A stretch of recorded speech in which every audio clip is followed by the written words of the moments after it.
Welcome back again for the third example on descriptive statistics. This example reads, at the meat market, chicken liver is a popular item amongst the elderly. The total weight is listed in metric tons below. You'll see that we have a class here. That is from 0 to 10. That is a class. We said that is when we have a lower bound, which if I'm looking at this one is 0, the lower class boundary, and an upper bound, 10, the upper class boundary. So it says anywhere between 0 and 10 is the first category or class, and it occurs 3 times. So for this, if you remember, the next thing that I needed to do after I came up with the class was to find the mid-interval value. I'm going to call that MIV, just to shortcut the problem. The mid-interval value is found as a reminder, we'll put it on over here,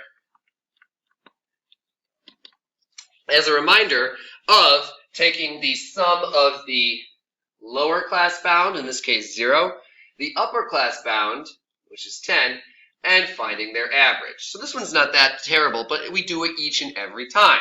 So between 0 and 10, and then that just gives us 10, divide that by 2, gives me 5. So if I do that process, now pause and go back if you're uncertain from where this came. It's 5, and then 15, and then 25, 35, 45, 55, and 65 for my mid-interval values. All my answers will be taken from the mid-interval values. With these mid-interval values, we're going to start once again with the mode. So if you look, I'll do this in green, 5 is the highest frequency. So my mode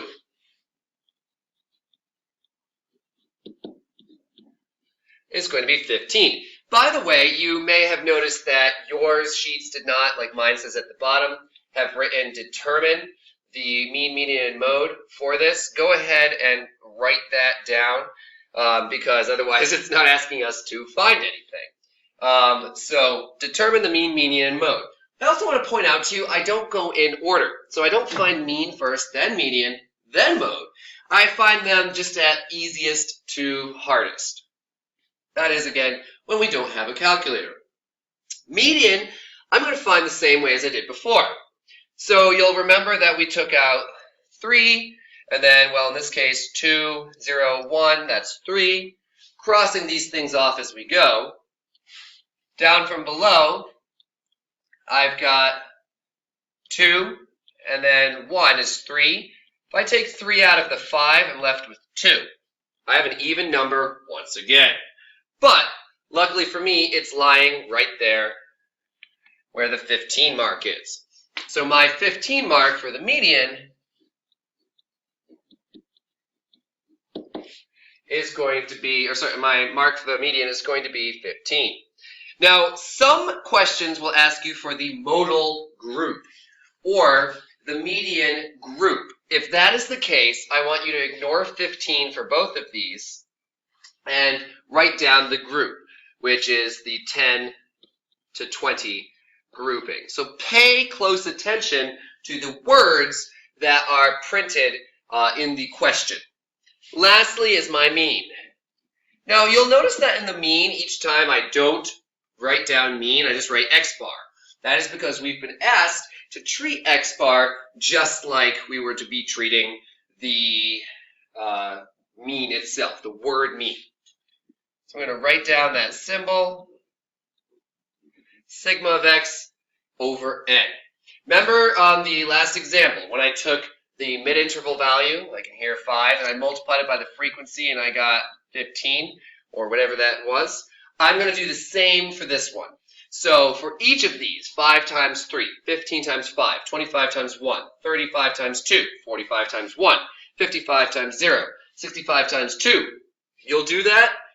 You'll find them, you'll add them up, and you'll get 360 in this case, divided by, add up all the frequencies to get n, 14.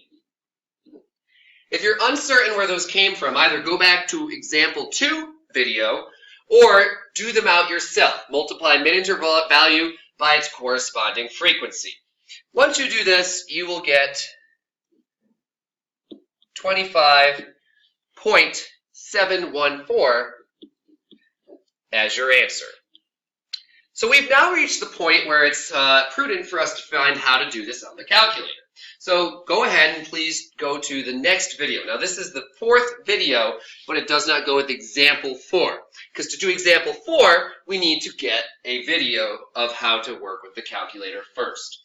That concludes everything for example 3. Thanks, and we'll see you again on the smartboard for example 4 in video 5.